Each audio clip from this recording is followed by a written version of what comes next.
तो आज हम पढ़ेंगे क्लास 6 के चैप्टर 2 अध्याय 2 आखिर तक खाद्य संग्रह से भोजन उत्पादन तक। इसमें प्रागैतिहासिक मानव और उनकी कृषि की शुरुआत के बारे में बताया गया है। आखिर तक संग्रह। प्राचीन मानव जानवरों का शिकार करते थे, फल, कंदमूल, बीज आदि एकत्रित करते थे। एक स्थान पर स्थायी रूप से नहीं रहते थे। पुरापाषाण काल यानी कि पैलियोलिथिक एज। पुरा मतलब पुराना, पाषाण मतलब पत्थर। विशेषताएं क्या थी इस समय की, इस काल की? पत्थर के औजार का प्रयोग किया गया, शिकार और भोजन संग्रह किया गया, गुफाओं और प्राकृतिक आश्रयों के में निवास किया गया।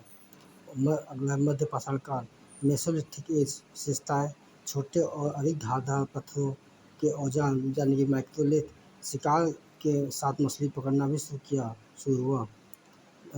चौथा है नवपाषाण काल या नियोलिथिक एज। यह मानव इतिहास की सबसे बड़ी क्रांति मानी जाती है।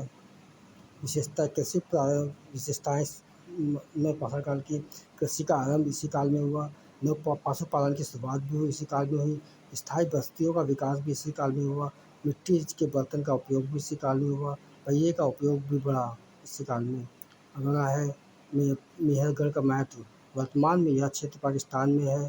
दक्षिण एशिया के सबसे प्राचीन कृषि स्थलों में से एक। यहाँ कृषि और पशुपालन के प्रमाण मिले हैं। कुछ यूपी कुछ महत्वपूर्ण तथ्य। काल है पुरापाषाण काल, इसमें शिकार और भोजन का संग्रह हुआ।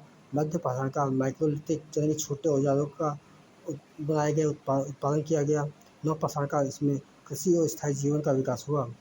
नवपाषाण की क्रांति, कृषि की शुरुआत इसी में हुई।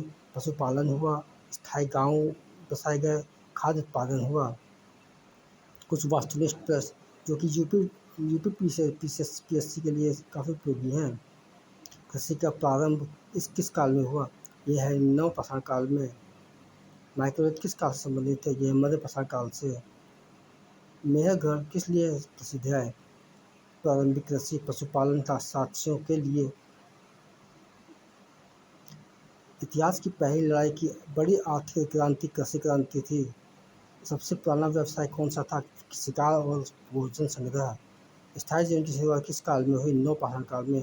मेहरगढ़ किस लिए प्रसिद्ध है? प्रारंभिक कृषि का प्रमुख केंद्र है। धन्यवाद।